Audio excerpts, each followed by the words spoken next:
ሰላም ጤና ይስጥልን። አብያን ዜና መረጃዎችን እንሆ። ሰበር የድል ዜና አዲስ ቅዳም የአፋብኃ ምዕራብ አማራ ቀጠና ቴዎድሮስ እዝ የጎጃም አገው ምድር ክፍለ ጦር ጥምር ጦር አዲስ ቅዳም ከተማ ላይ ድምሰሳ አድርጓል። በዚህ አውደ ውጊያ በርካታ ምሽጎችን በመሰባበር የከተማ የጨበጣ ውጊያዎችን በማድረግ ጠላት በሚገባ የተመታ ሲሆን የክፍለ ጦሩ ጥምር ጦር አስደማሚ ድምሰሳ አድርጓል። ጥምር ጦሩ አዲስ ቅዳም ከተማን ሙሉ በሙሉ በመቆጣጠር ጠላት እንዲባቅ የመታ ሲሆን የአረመኔውን አገዛዝ የቡድን መሳሪያዎችን ዲሽቃ፣ ሞርተር፣ ዙ 23 እንዲሁም ፔምፔ የተጠቀመ ቢሆንም ከጀግኖቹ ምት ግን በፍጹም መዳን አልቻለም። በዛሬው አውደ ውጊያ ጠላት ላይ ከፍተኛ የሆነ ሰብአዊና ቁሳዊ ኪሳራ ያደረሰ ሲሆን በርካታ ምርኮኞችም ተገኝተዋል። የክፍለ ጦሩ አዛዥ ኮማንዶ ደሞዝ አውደ ውጊያውን እየመራ ከጠላት 2 ክላሽንኮቭ ማርኳል።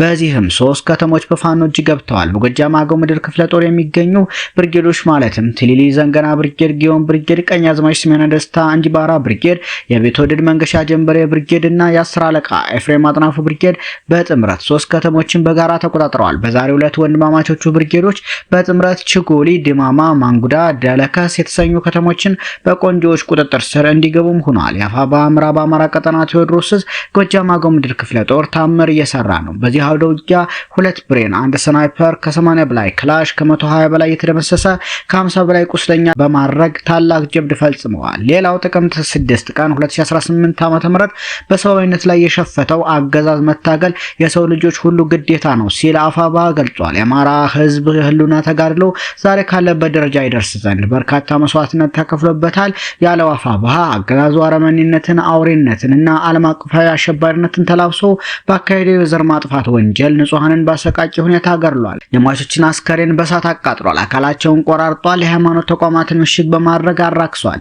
በአጠቃላይ የአማራ ሕዝብ ላይ የሽብር ተግባራትን መፈጸም አንደኛው የጦርነት ስልት አድርጎት ቆይቷል። ጥቅምት 2 ቀን 2018 ዓ.ም የምዕራብ ጎጃም ማንኩሳ አካባቢ ከጠላት ጋር በተደረገ የተኩስ ልውውጥ ቀላል ጉዳት ደርሶባት የአገዛዙ ሰራዊት እጅ የወደቀችው የ19 ዓመቷ ፋኒት በዓለም ዋሴ ላይ ተመሳሳይ ድርጊት ተፈጽሞባታል። ፋኒት በዓለምን ከነ ህይወቷ በእጁ የያዘው ሰራዊት ከበላይ ኃላፊዎቹ በተሰጠው መመሪያ መሰረት የፋኗን 2 ጡቶች በመቁረጥ አስፋልት ላይ ከመጣሉን ባሻገር አማራ የሚል ንቅሳት ያለበትን የቆዳዋን አካል በመግፈፍ ለአማራ ህዝብ ያለውን ጥላቻ አሳይቷል። አገዛዙ ለመደበኛ ሰራዊቱ ከሚሰጠው የጥፋት ተልዕኮ ባሻገር መሰል የሽብር ድርጊቶች የሚፈጽም ኃይል በየአህዶቹ በመመደብ በሽብር ተግባር ህዝቡን ሊያሸንፍ በመጣር ላይ ይገኛል። የአፋብኃ ሰራዊትና አመራር ይህንን የአገዛዙን ዋነኛ ባህሪ ያስቀድሙ በመረዳት የአገዛዙን ሰራዊት በመተናነቅ የመጨረሻውን ህቅታ ላይ እንዳደረሰው ሁሉ የአብይን ቡድን ሙሉ በሙሉ በማስወገድ የአማራ ህዝብ ማህበራዊ ረፍት ማምጣት ልዩ ተልዕኮ አድርጎ የሚሰራ ይሆናል። ፋኒት በዓለም ዋሴ ላይ የተፈጸመው አውሬያዊ ተግባር በመላው የአማራ ህዝብ ላይ የተፈጸመ ጥቃት እንደመሆኑ ይህንንና መሰል ስምሪት የሚሰጠውን አረመኔን አገዛዝ ከነመዋቅሩ ነቃቅለን ለመጣል ለምናደርገው የፍትህ ተጋድሎ መላው ኢትዮጵያዊና ዓለም አቀፉ ማህበረሰብ ከጎናችን እንዲቆም እንጠይቃለን። በሰብአዊነት ላይ የሸፈተው የአገዛዝ መታገል የሰው ልጆች ሁሉ ግዴታ መሆን ይገባዋል። ህልውናችን በተባበረ ክንዳችን ሲል አፋብኃ ገልጿል። ይህ በእንዲህ እንዳለ የደብረ ማርቆስ ከተማ አስተዳደር ሚሊሻ ጽሕፈት ቤት ኃላፊ አቶ በሬ ተመቸው እርምጃ ተወስዶበታል። ባህር ዳር ለስብሰባ እንደሄደ ሆቴል ውስጥ ከግብረ አበሮቹ ጋር ሆኖ እየጠጣና እየጨፈረ ባለበት ሰዓት ስምሪት ተሰጥቷቸው በባንዳ ጠላት ላይ ጥቃት የሚፈጽሙ ቀኞቹን በመከታተል ከ4 ጊዜ በላይ ዓላማ አድርገው የመቱ ሲሆን ከባድ ጉዳት ደርሶበት ባህር ዳር ጋምቢ ሆስፒታል ይገኛል። ግብረ አበሮቹም ከከባድ እስከ ቀላል ጉዳት ደርሶባቸው በየሆስፒታል ወድቀዋል። ደብረ ማርቆስ ከተማ አስተዳደር ህይወቱን ለማትረፍ ከመንግስት ሰራተኛው ኮሚቴ አቋቁሞ ገንዘብ እየሰበሰበ ይገኛል።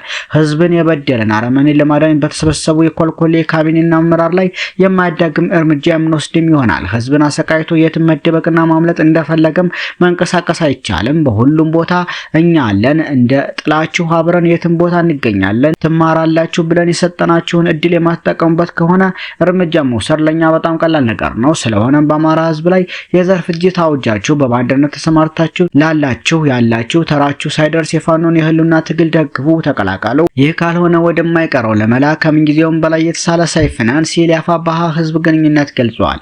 እንዲሁ አፋብኃ በተመሳሳይ በ4 ወረዳዎች በሰነዘረው የተጠና ጥቃት 2 ወረዳ ንዑስ ከተሞችን ጨምሮ በርካታ ቀበሌዎችን ተቆጣጥሯል።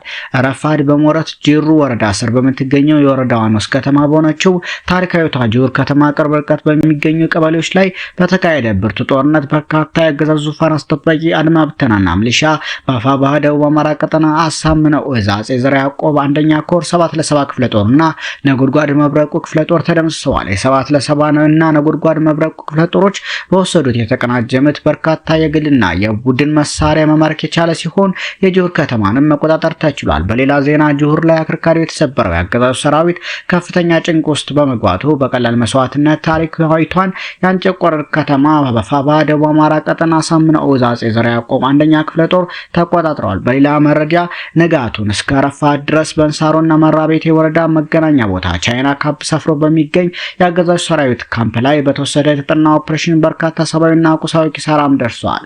ከፋባ ደቡብ አማራ ቀጠና አሳምነው ዕዝ አጼ ዘርዓ ያዕቆብ አንደኛ ኮር የተውጣጡ የሰራዊት አባላት በወሰዱት ድንገተኛ ጥቃት መራቤቴ ዓለም ከተማና ለሚ ከተማ ሰፍሮ የሚገኘው የአገዛዙ ሰራዊት አመራሮች ከፍተኛ ሽብር ውስጥ መግባታቸውን ማረጋገጥን ተችሏል። ይህ በእንዲህ እንዳለ ከሰሞኑ የግሸራቤል ከተማ ነጻ ስትወጣ የአገዛዙን ሰራዊት ተከትለው ወደ አጎራባች ወረዳ ተሰደው የነበሩ የሚሊሻ አባላትና አፋብኃ ደቡብ አማራ ቀጠና አሳምነው ዕዝ የሰጠውን ምህረት ተጠቅመው በሰላም ተመልሰው ከቤተሰቦቻቸው ጋር ተቀላቅለዋል ሲል የአፋብኃ ደቡብ አማራ ቀጠና አሳምነው ዕዝ የአጼ ዘርዓ ያዕቆብ ኮር ህዝብ ግንኙነት ኃላፊ አማረ ታዘዘ ገልጿል። ሰሞነኛ መረጃዎች እነኝህን ይመስሉ ነበር።